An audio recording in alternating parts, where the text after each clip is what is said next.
रामराम मंडळी, आजच्या मिनी ब्लॉगमध्ये तुमचं स्वागत आहे। मी मम्माकडे चालतच चाललेली, कारण की मम्माकडे होती माझी बबडी। मग आम्ही तिथूनच जाणार होतो मार्केटला। मग मस्तपैकी मी मार्केटला गेले आणि भाज्या घ्यायला सुरुवात केल्या। खरं तर माझे क्लिप काढायला कोणी नसल्यामुळेच क्लिप येत नाहीत मार्केटचे। त्यानंतर आम्ही शॉपवरती आलो।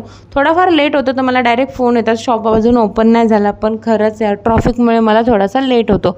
तरी पण मी प्रयत्न करते की 9 वाजेपर्यंत शॉप ओपन केलंच पाहिजे।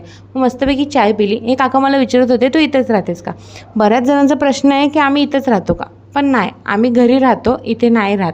मग त्यानंतर मी मस्तपैकी फ्राय राईस खाल्ले आणि दुपारी शॉप बंद केला आणि कल्याणला निघाले। कल्याणला एवढी ट्रॉफिक होती ना काय सांगू। मग नंतर ह्या मॅडमांना पण घेतलं आणि आम्ही निघालो कुर्ल्याला। मग मस्तपैकी सगळं तिकीट वगैरे काढलं आणि आम्ही वरती गेलो आणि बघतो तर काय सर्व ट्रेन लेट आहेत। मग त्यामुळे आम्ही परत रिटर्न आलो।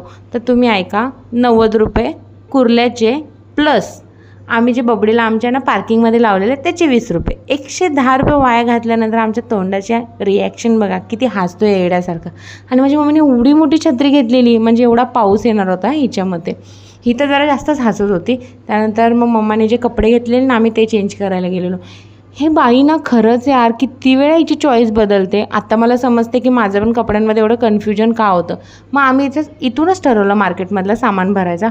मग थोडंफार वस्तू घेतल्या मी, त्याच्यासाठी पण मग टोटल 10,000 बिल आलेलं त्याचा। मग वस्तू वगैरे घेतल्या आणि आम्ही निघालो घरी, कारण की संध्याकाळी परत शॉप ओपन करायचा असतो। त्यानंतर मी संध्याकाळी शॉपवरती आले आणि कस्टमर अटेंड करायला लागली परत। बरं झालं की मी इथून तरी सामान भरला, कारण की बरंच माझं सामान आल्यानंतर बऱ्याच वस्तू गेलेल्या। तुम्हाला माझे मिनी ब्लॉग कसे वाटतात नक्की सांगा।